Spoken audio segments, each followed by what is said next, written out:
2014, une nouvelle ère pour la Formule 1.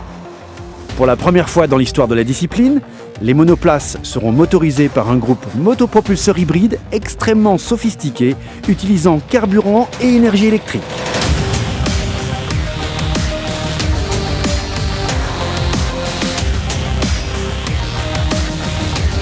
Bien plus qu'un simple moteur, les propulseurs nouvelle génération associent un V6 turbocompressé à combustion interne avec de puissants systèmes de récupération d'énergie.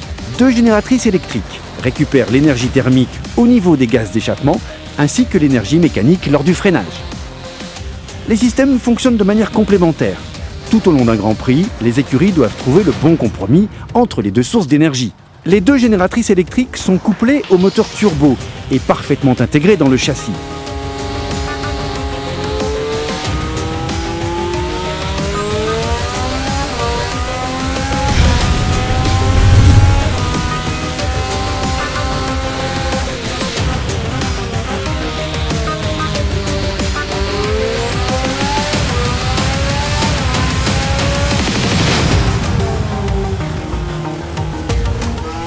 Lors de la phase d'accélération, le moteur à combustion interne tourne à plein régime et le turbocompresseur atteint une vitesse de rotation proche des 100 000 tours minute. Le système de récupération d'énergie thermique, le MGU-H, fonctionne alors comme un générateur.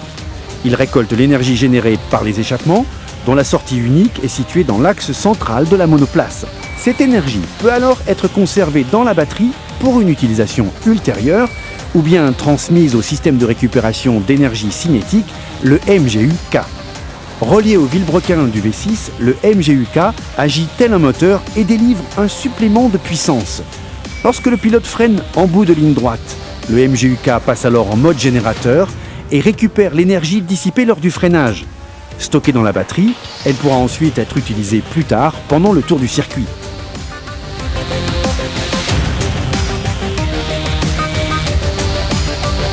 Après un gros freinage, les vitesses de rotation du moteur et du turbocompresseur baissent fortement.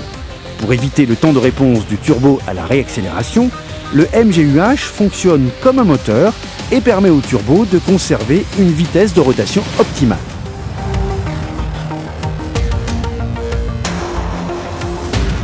Ces échanges d'énergie complexes sont générés par des systèmes de contrôle électronique, certains modes pouvant toutefois être actionnés par le pilote.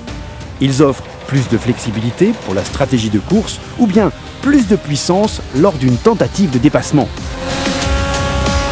Système de récupération d'énergie très puissant, restrictions sur la consommation et la quantité de carburant embarqué, les propulseurs 2014 sont parmi les plus efficaces au monde sur le plan énergétique.